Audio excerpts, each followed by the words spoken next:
Hello mga parikoy, mga idol. Kamusta po kayo?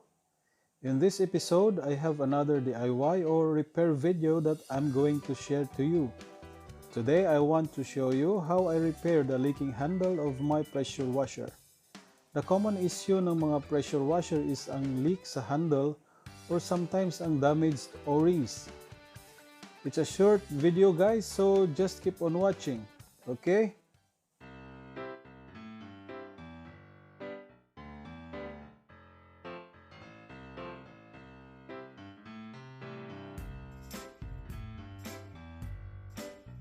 We have a bunch of screws here guys, so keep it aside, but don't lose some of it so that we will not get screwed later kung kumulang sa pag-assemble natin. Guys, ito yung parts ng ating spray gun. 3 parts siya, no? Yung sa mayroong shorter one, yung sa grip mismo. And then sa middle, then yung sa tip.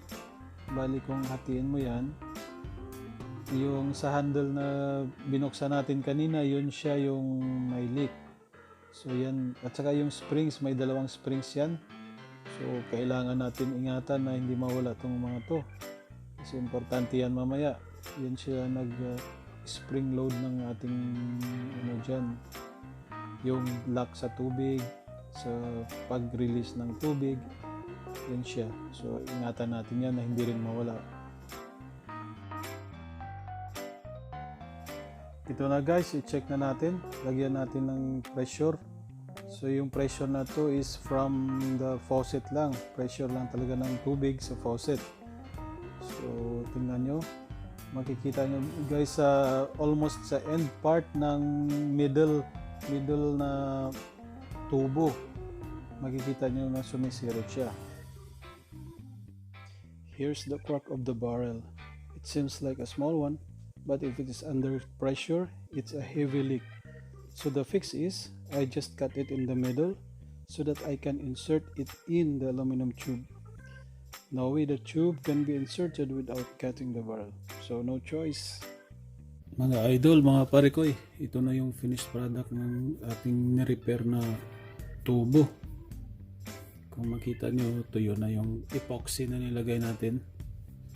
So both ends mayroong epoxy yan. Sa loob niyan mayroon ng epoxy dito at saka dito. Almost I think mga dito side, from here and until here. Here and here. So bago in-insert siya, din pinatuyo. Tuyo na. Makita nyo tuyo na. So solid na. So i-assemble na natin. Dito pala sa cover, since malaki itong tubo compared sa yung sa loob, so yung ginawa natin is to ipa-file tong mga cover niya both sides para kumasya itong tubo. So ito gamit nating file. Parang ano siya rounded yung kabilang side, then ito flat. So at least ma-round natin tong mga ganito. Just ipa-file lang. Then sukat-sukatin lang till ma-fit na yung cover both sides. So kailangan kasi yan to fasten ng maayos tong tubo para naman mabaon ng gusto yung ating mga screws. So time to assemble.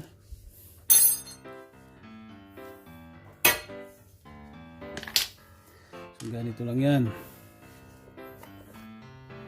Kailangan natin lagyan ng kunting padulas para mapasok ng maayos to. So ganito.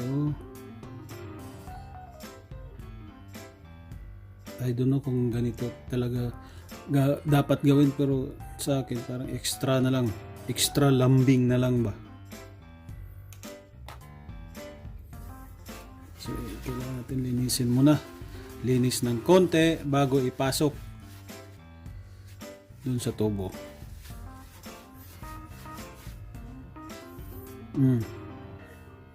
Itong side, lagyan ko rin ng lubricant, grasa lubricant. matibay ito.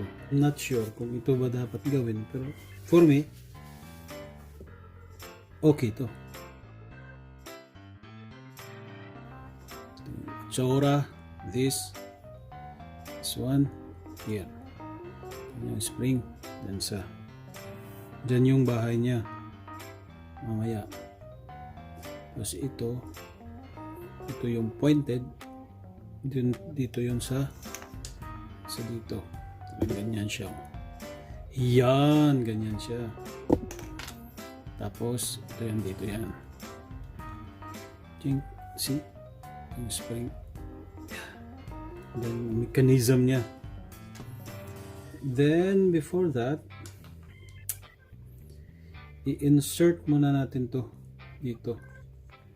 Ito, insert na agad dito yan. Bago natin ipasok dito sa casing. So, ito yung namin ko na dapat i-file natin siya kasi malaki to. Hindi siya masyadong mag-fit kung ano. Pero ito na file na eh. So, it fits perfectly na. If you can see, very good na, very nice, very sweet na.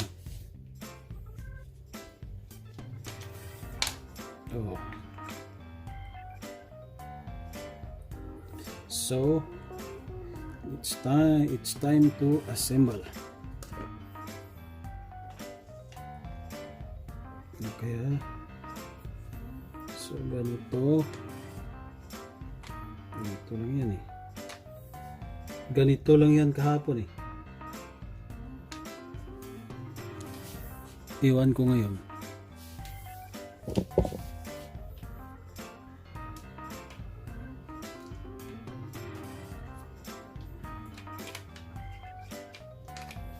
Medyo matagal-tagal konti i-assemble.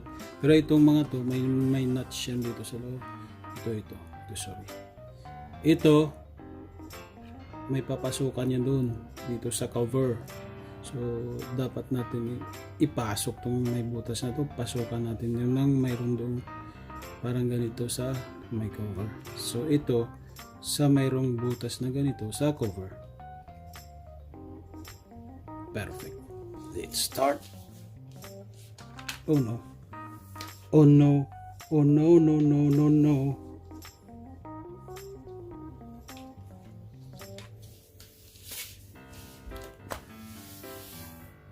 Kailangan ng tamang kasi ito tulak ng konti. Yan. At the same time, tulak dito pababa. At the same time, mag-fit ito dito. Tapos ito. Yan. Yan na. Nakuha natin. Napapasok natin ng buo na. So, ito siya. Tingnan nyo. That's the mechanism. Pag press mo, magbubukas itong ano dito. Papasok yung tubig. So, ibabalik ko na yung spring na isa. Mayroon tayong isang pang maliit na spring. Dito yan. Dito yung bahay niyan. Ito siya. Ayun. Ayun, kita nyo. Meron pa. Ito pa. Ito yung lock. Ito yung lock sa dito. Ito lock dito. Ito lock sa pressure hose.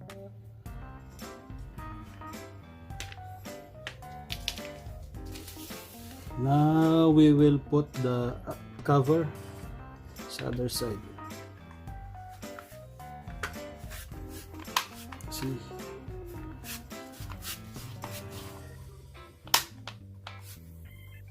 Ito yung sinasabi ko, lock. Pag na-lock mo to, hindi mo mapiga to. It's locked. Ito naman, yan, see? Ito yung isa. After mo ma-insert, i-lock mong ganyan. Kung gusto mo tanggalin, and like that. Remove. Okay. Maglagay na tayo ng screws.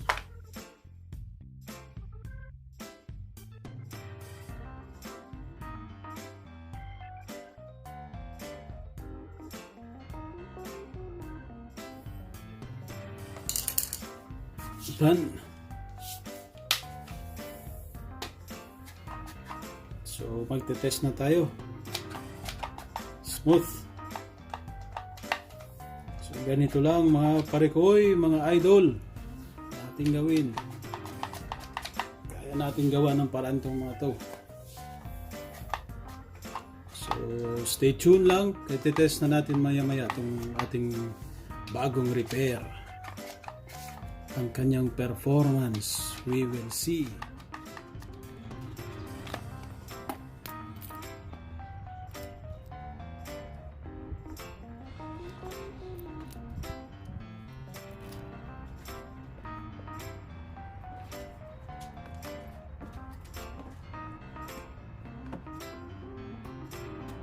And the moment of truth.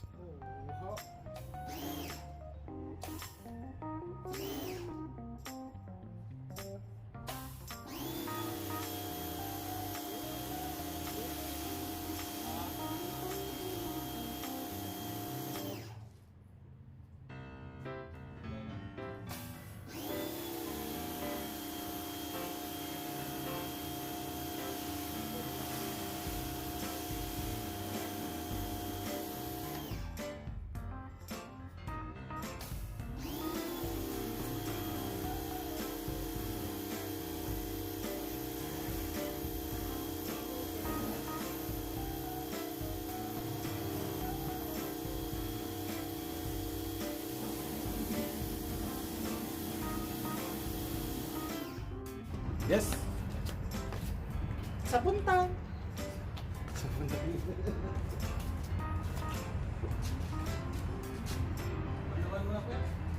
Sa puntang. Ako daw magbabalaw. Hello guys.